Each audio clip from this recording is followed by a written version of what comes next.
Hello everyone, this is Asa from Mongolia Live, and we just finished the ceremony, the Chinggis Khan Memorial Services ceremony in Princeton, New Jersey, and one of the keynote speakers is Dr. Nariso. He works at the National Human Genomic Research Institute, and he gave a very interesting lecture about the genetics of Mongols around the world and how early humans moved and migrated around, and very interesting. He shared very interesting facts about the genetics as well.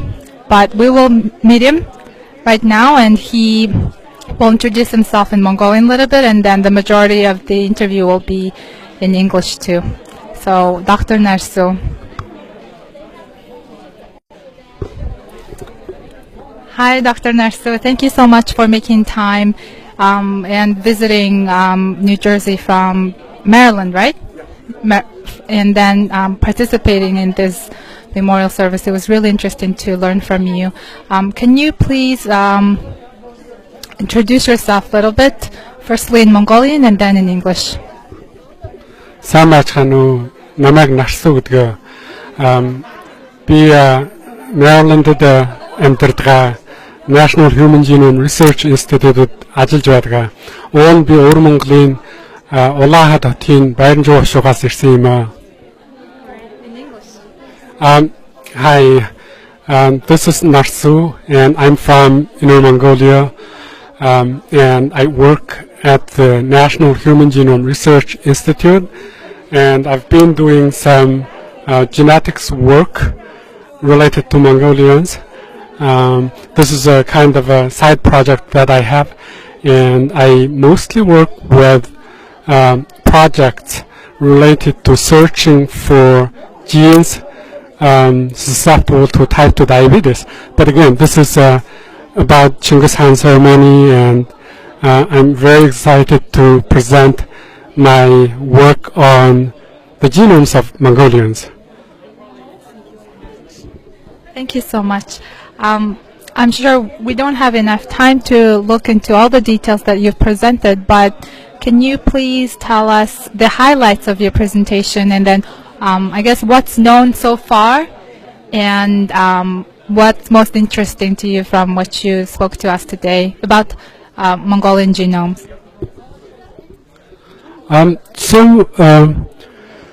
There are very few people have been fully deep sequenced in East Asia and Central Asia or even North Asia.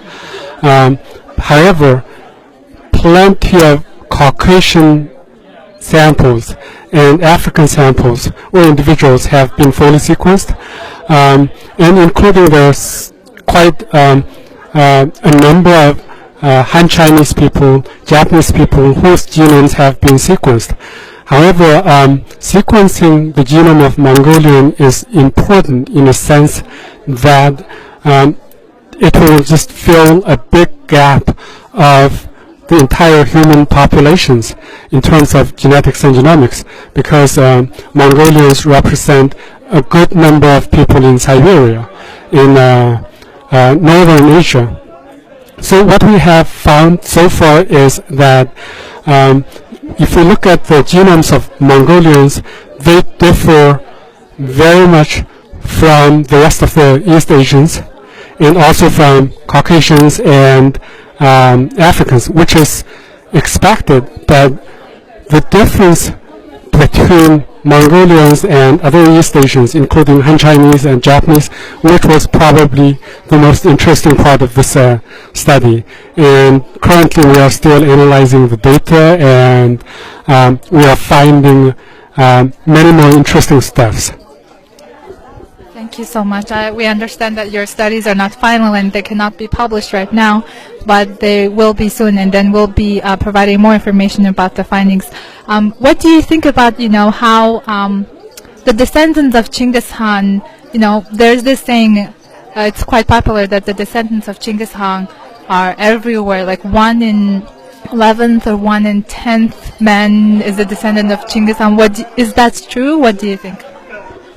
That's an interesting question. So this initial work was published in 2003, and the idea was that when researchers looked at Y chromosome of Mongolian people, they found out that they have very high percentage of C-star haplogroup.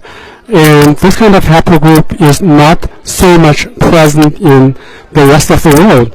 However, when people look at the Mongolian Empire expansion route, they saw the decreasing frequency of this particular haplotype, which originated from Mongolia.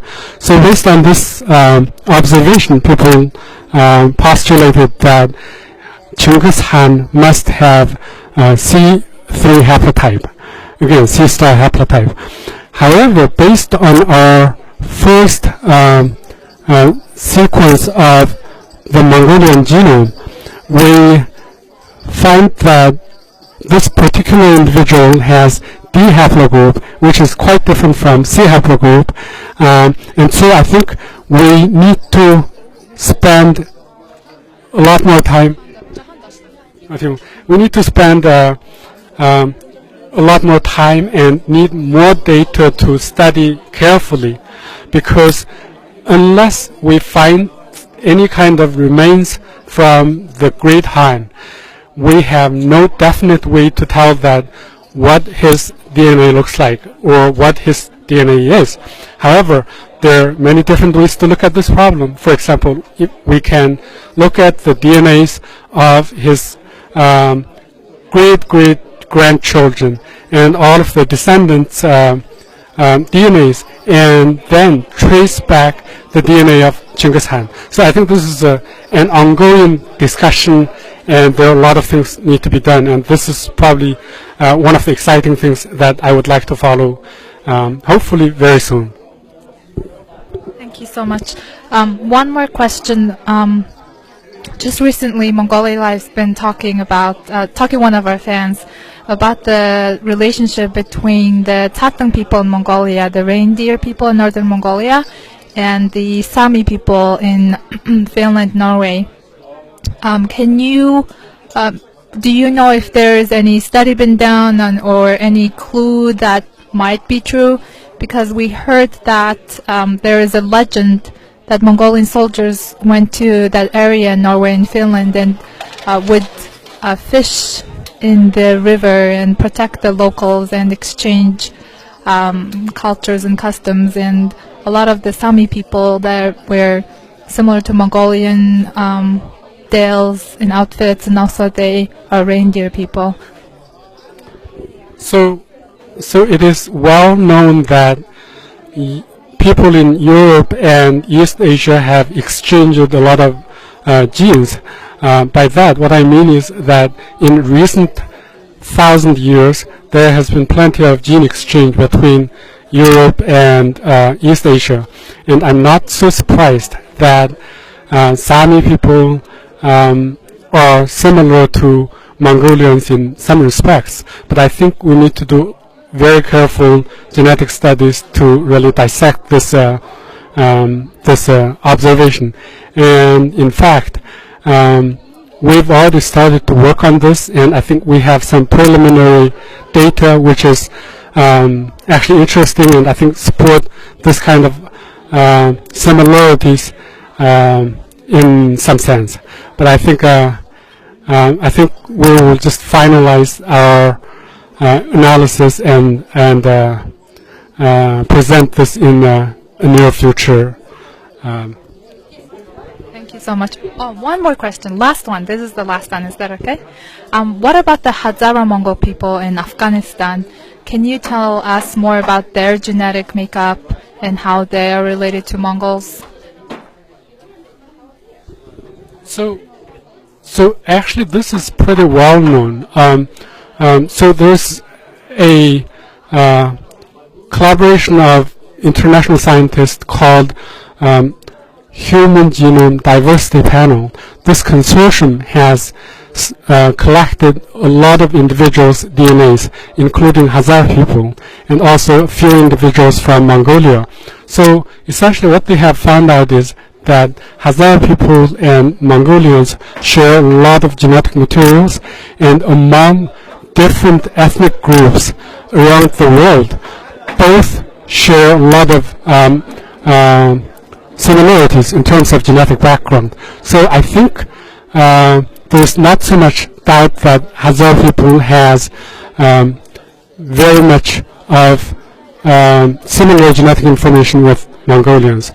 But again, I think it would be interesting if we actually can sequence some Hazara people and compare the whole genome sequences with Mongolians. In that way, we will be able to definitely tell that what is the difference between Mongolians and Hazara people and what are the similarities. But I'm not really expecting there's going to be tremendous or huge difference. I would expect that there's going to be a lot of overlap in terms of DNAs.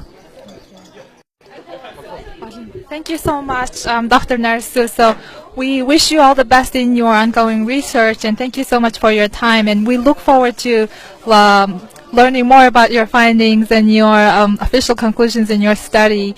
And we'll feature him once his study is finalized and his publications are over, and maybe he can even give us a lecture one day. So we wanted to introduce Dr. Narsu, and we'll keep learning from him in the future. Thank you so much. Thank you very much, too. All right, bye, guys.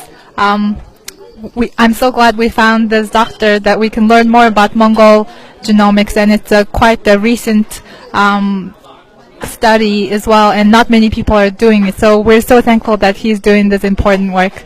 All right, bye, guys.